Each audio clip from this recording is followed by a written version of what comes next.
Aqueles que roubam a Deus no dízimo e nas ofertas que pertencem a Ele estão vivendo debaixo de maldição. Você pode mudar isso. Você pode ser o membro de sua família que vai quebrar a maldição. Olá, amados, graça e paz no Senhor Jesus Cristo. Eu sou o pastor Fernando Alencar e este é o segundo desafio de sabedoria de 31 dias com o pastor Mike Murdock. 31 razões porque as pessoas não recebem a sua colheita financeira. Capítulo 18. Milhões roubam o dízimo, a porção santa que Deus reservou para si mesmo.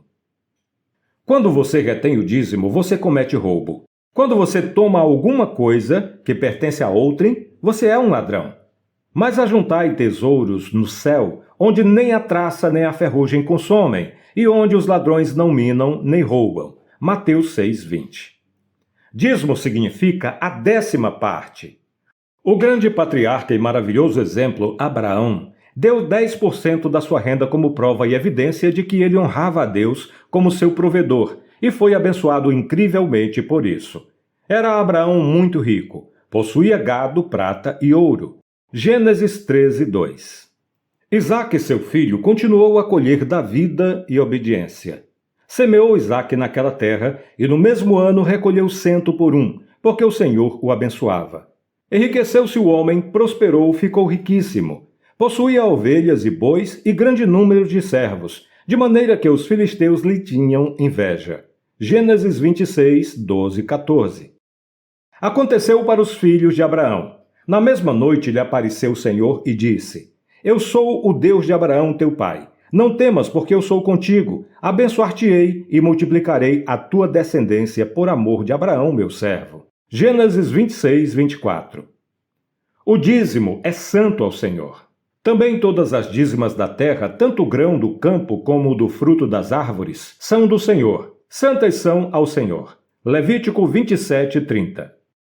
Seu dízimo é o portão dourado para o suprimento financeiro. Tragam o dízimo todo ao depósito do templo, para que haja alimento em minha casa. Ponham-me à prova, diz o Senhor dos Exércitos, e vejam se não vou abrir as comportas dos céus e derramar sobre vocês tantas bênçãos que nem terão onde guardá-las. Malaquias 3:10. O arrogante não dizimará. Veja, há 3 tipos de ateus. 1. Aqueles que não acreditam que Deus não existe mesmo. 2. Aqueles que creem que eles são capazes de fazer qualquer coisa que Deus poderia fazer. E 3. Aqueles que consideram a si mesmos como Deus em sua própria vida. A posição de um não dizimista é como a dos ateus. Eles retêm o dízimo. Eles sentem que são seus próprios deuses em sua vida. É a prova máxima de arrogância e orgulho. Honre o dízimo. Dizimar é a prática bíblica de devolver 10% de sua renda a Deus depois que você a recebe. No Antigo Testamento, Abraão e outros dizimavam. No Novo Testamento, nem os fariseus, a multidão religiosa hipócrita, honrava o dízimo. Isso deveria ser feito. No tocante às dízimas do gado e do rebanho, de tudo o que passar debaixo da vara do pastor, o dízimo será santo ao Senhor. Levítico 27, 32. Dizimar pode quebrar a maldição financeira sobre sua vida e família. Veja, aqueles que roubam a Deus no dízimo e nas ofertas que pertencem a Ele estão vivendo debaixo de maldição. Oh, meu amigo, você pode mudar isso. Você pode ser o membro de sua família que vai quebrar a maldição. Sua semente é a prova da sua fé. É a prova de que você venceu a ganância. Obviamente, Deus sempre pune o ladrão, mas Ele sempre promove e prospera o dizimista e aqueles que lançam a semente. Roubará o homem a Deus? Todavia vós me roubais e dizeis: em que te roubamos? Nos dízimos e nas ofertas. Malaquias 3, 8. Dizime constantemente. Cada dízimo é um ato de fé, uma semente de obediência que cria momentum. Na cinética, momento significa ímpeto de um corpo em movimento. Quando você dizima consistentemente, você criará uma colheita sólida. Estabeleça um ritmo. Permaneça em obediência o bastante para provar as recompensas do momentum. Há 4 estações a cada ano. A regularidade e a rotina são forças muito importantes em nossa vida, especialmente em um estilo de vida de semente de fé. Trabalhe com a lei de semear e colher. Não se torne irregular e imprevisível. A própria natureza tem um padrão, um ritmo e uma rotina. Quando você honra isso, os benefícios terão mais valor do que qualquer custo e risco envolvidos. Enquanto a terra durar, sementeira e cega, e frio e calor, e verão e inverno, e dia e noite não cessarão. Gênesis 8, 22. Dizimar é a prova de que você tem vencido a ganância. Satanás rouba, o homem acumula, Deus dá. A sua oferta é a prova de que Deus vive dentro de você. É a evidência de que a natureza de Deus está florescendo dentro do seu coração. Quer seja dinheiro, misericórdia ou amor, ofertar é a única evidência de amor. João 3,16. Quando você dizima, você cria um memorial na mente de Deus para sempre. Ele vê a sua natureza em você. Porque Deus não nos deu o espírito de temor, mas de fortaleza e de amor e de moderação. 2 Timóteo 1,7. O temor atormenta. Faz você acumular em vez de liberar. Você se torna receoso de que jamais possa repor o dinheiro que você está dando a Deus. A verdade, o dízimo já é dele. Ele lhe permite o privilégio de retorná-lo para ele, como prova de sua confiança nele. Dizimar é a prova de que você crê na palavra de Deus para você. A palavra de Deus é uma coleção de instruções. Deus quer muito ser crido. Ele prometeu que aqueles que dizimassem e trouxessem ofertas para ele veriam uma colheita financeira como resultado. Que não receba já no presente o cêntuplo de casas, irmãos, irmãs, mães, filhos e campos, com perseguições, e no mundo por vir a vida eterna. Marcos 10, 30. O Antigo Testamento confirma isso. Honra ao Senhor com os teus bens e com as primícias de toda a tua renda, e transbordarão de vinho os teus lagares. Provérbios 3, 9 a 10. Seu dízimo é o portão dourado para o suprimento financeiro. Tragam o dízimo todo ao depósito do templo, para que haja mantimento em minha casa. Ponham-me à prova, diz o Senhor dos Exércitos, e vejam se não vou abrir as comportas dos céus e derramar sobre vocês tantas bênçãos que nem terão onde guardá-las. Malaquias 3, 10. Quando você preenche um cheque de 10% de sua renda mensalmente e o devolve a Deus, isso documenta a sua fé em Deus. É prova de sua confiança. Você de fato acredita que a sua palavra funciona. Você verdadeiramente abraçou a maravilhosa verdade de que Deus não é homem para que minta, nem filho do homem para que se arrependa. Porventura diria ele e não o faria? Ou falaria e não o confirmaria? Números 23, 19. Contudo, milhões vão à igreja aos domingos e voltam com seus dízimos ainda em seus bolsos. Algumas vezes eles colocam uns poucos trocados nas salvas das ofertas, como uma substituição. Imagine algo comigo por alguns momentos. Suponha que um homem de negócios esteja voltando para casa após uma transação comercial. Seu filho vai encontrá-lo no aeroporto. O pai, todo animado, coloca seu braço em volta do filho e diz: "Filho, eu o amo muito, de verdade. Estou muito orgulhoso de você. Aqui está uma nota de $10 para você comprar um pequeno presente. Eu ganhei $100 extras, que eu não havia planejado nesse negócio. Bem, filho, vá em frente e pegue várias notas de 10. Na verdade, você pode pegar 9 dessas notas para você. Vou guardar apenas uma comigo para algum troco", acrescenta o pai muito naturalmente. Pense um pouco mais. Ambos vão para casa. O filho vai para sua cama para dormir aquela noite. O pai esvazia seus bolsos e guarda aquela nota de $10 dentro da gaveta de roupas e vai dormir. Durante a noite, o filho não consegue dormir. Ele se vira de um lado para o outro na cama. Ele está agradecido pelas 9 notas de $10, $90 que seu pai lhe deu. Mas algo em seu interior o faz ficar pensando naquela nota de 10 que seu pai guardou na gaveta. E se o filho levantar-se furtivamente no meio da noite, abrir a gaveta e pegar aquela nota de 10? O que você acharia disto? Eu imagino que você ficaria enraivecido e furioso. Você diria com ira: "Esse filho é um idiota, um louco e ladrão. Ele foi tão mal agradecido pelos $90 que seu pai lhe deu que ainda roubou a 10ª nota." Sim, isso acontece a cada simples domingo na Terra. De alguma maneira, nossa ingratidão e mau agradecimento começam a sufocar toda a palavra de louvor que deve fluir de nossos lábios. Ao invés de reconhecimento e agradecimento por nossa saúde, nossa energia, favor e relacionamentos, a última nota de 10 foi roubada da mão do único que deu os outros $90 para nós. Um outro cenário. Suponha que eu lhe dissesse que o filho deixou uma nota de $1 em lugar da de 10, na gaveta da cômoda de seu pai, pensando que seu pai não notaria a diferença entre a nota de 1 e a nota de 10. Talvez ele ache que seu pai não observe a ausência de um 0. Isso seria uma substituição. Ele rouba a de 10, substituindo-a pela de $1. Sim, você está irritado novamente. No entanto, isso também acontece em toda a igreja na América, todo domingo pela manhã. Milhares colocam uma pequena oferta substituindo o dízimo. Você acha que Deus é estúpido? Eu patrocinei 6 seminários durante 6 noites de sextas-feiras consecutivas em Austin, Texas. O jovem que engraxou meu sapato no aeroporto de Austin era muito impressionante. Eu gostei dele, de sua esposa e seu filho. Certo dia ele me disse: Mike, eu amo o meu pastor. A música em nossa igreja é simplesmente fantástica. Entretanto, há uma coisa que eu desprezo e me faz ficar muito zangado todo domingo. Toda vez que frequento minha igreja, meu pastor quer falar sobre ofertas. Parece que ele só fala sobre isso. Dízimo e ofertas, dízimo e ofertas, dízimo e ofertas. Alguém já explicou o dízimo para você? Eu perguntei.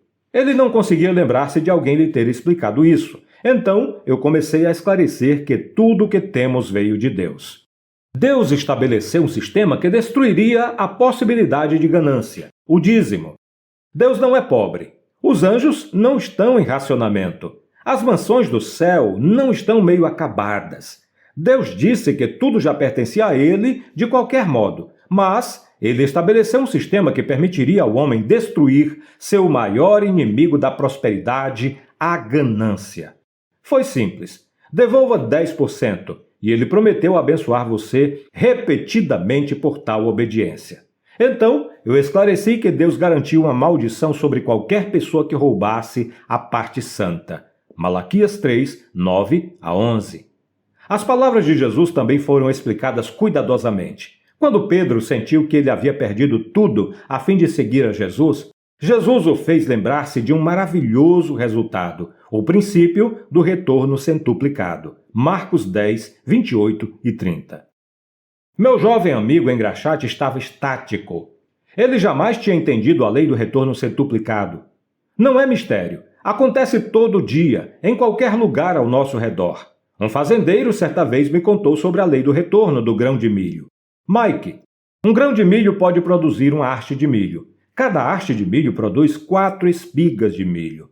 Alguns contaram a base de 700 grãos de milho em uma simples espiga, significando que um grão de milho pode produzir 2.800 mais grãos de milho sobre aquelas 4 diferentes hastes combinadas. Dessa forma, um retorno centuplicado não é nenhum milagre. É um fato normal da vida na lei do retorno. O jovem concordou em fazer algo que eu lhe pedi. Eu quero que você dizime a cada domingo em sua igreja. A Bíblia diz: no primeiro dia da semana, cada um de vós ponha de parte em casa, conforme a sua prosperidade. 1 Coríntios 16, 2. Eu prossegui. Dizime habitualmente, sem interrupção, durante 4 estações nos próximos 12 meses. Veja bem, se você tem semeado sementes de nada, você já tem programado estações de nada em seu futuro. Uma semente se reproduz por si mesma. Então, se você tem trazido nada para Deus, você tem programado estações de nada em seu futuro. Dê a Deus uma chance de andar com você através das estações de nada, até que você possa começar a ver uma colheita em sua vida, eu explanei. Ele concordou. Deus fez isso muito mais rápido do que eu jamais imaginei. Em menos de 30 dias, ele se levantou em uma pequena oração no café da manhã que eu patrocinei no Hotel Hilton, em Austin, Texas, gritando: "Funciona!" Seu dinheiro de gorjeta durante os primeiros 7 dias após seu comprometimento em dizimar foi de $800. Ele jamais havia experimentado esse tipo de rendimento em sua vida. Hoje, alguém me disse que ele começou uma pequena rede de engraxatarias e as pessoas estão trabalhando para ele. Milhões jamais provarão da colheita financeira que está ao alcance deles, porque eles têm roubado o santo dízimo e guardado para eles mesmos, o máximo ato de arrogância. Certo dia, eu ouvi uma pessoa pregar um falso ensinamento de que o dízimo estava restrito à lei e, portanto, não tem nenhum valor para Deus hoje. Gostaria de falar um pouco com você sobre isto. Em primeiro lugar, o dízimo não pode estar restrito à lei de Moisés. Nós sabemos disto porque, em Gênesis, Abraão deu o dízimo de tudo quanto possuía. Isso muito tempo antes de Moisés haver nascido. Inclusive, o nosso patriarca da fé também ensinou isso aos seus filhos. Por isso, mais à frente, em Gênesis, vemos Jacó se comprometer com o princípio do dízimo. Quando a lei chegou, apenas regulamentou para os judeus o exercício desse importante princípio de submissão a Deus e de prosperidade financeira.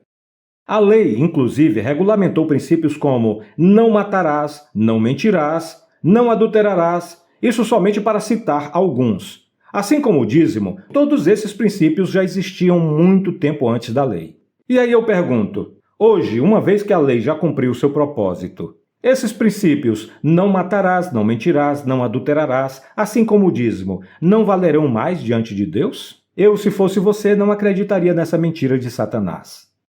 Outra mentira que os inimigos da prosperidade bíblica espalham é que os ensinamentos de Jesus nunca incluíram o mandamento do dízimo. Mas isso também não é verdade. Em Mateus 23:23, nós vemos o Senhor Jesus ensinando que, além de dar os dízimos, as pessoas deveriam também praticar princípios como justiça, misericórdia e fé. Infelizmente, pessoas dominadas pelo espírito de ganância não conseguem ver nisto um mandamento de Cristo. Para terminarmos, eu gostaria de fazer um questionamento acerca dessas pessoas. Por que elas precisam de um mandamento expresso?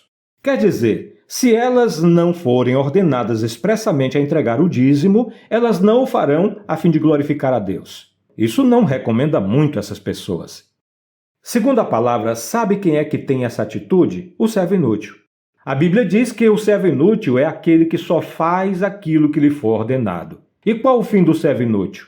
Em Mateus 25:30 está escrito que, quanto ao servo inútil, lançai-o nas trevas exteriores. Espera aí, quer dizer que uma pessoa será lançada no inferno somente por causa de dinheiro? Bem, essa pergunta deveria ser feita a essa pessoa.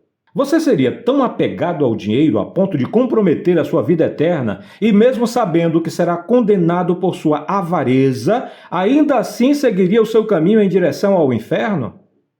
É por isso que a Bíblia diz: o amor ao dinheiro é a raiz de todo tipo de males. Não me espanta muito o fato de algumas pessoas irem para o inferno por causa disso. Não é por causa do dinheiro, é por causa do amor ao dinheiro. É por causa da teimosia dessas pessoas que não se submetem a um simples mandamento daquele que tem dado todas as coisas a elas, gratuitamente. Oremos ao Senhor. Pai amado, eu sei que neste momento algumas das pessoas que me ouvem estão considerando em seu coração arrepender-se e consertar os seus caminhos. Ouve agora a sua oração de arrependimento. Perdoa-nos também, ó Deus amado, se em algum momento fomos infiéis a Ti, não somente nos dízimos, mas também nas ofertas.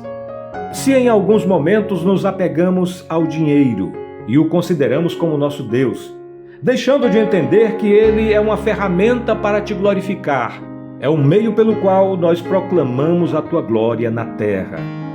Hoje nós decidimos submeter todas as nossas finanças a Ti e sabemos que a decisão de entregar o dízimo fielmente e Te servir com as nossas ofertas é a maneira inicial de fazermos tudo isto. E é assim que procederemos, em nome do nosso Senhor Jesus Cristo. Amém.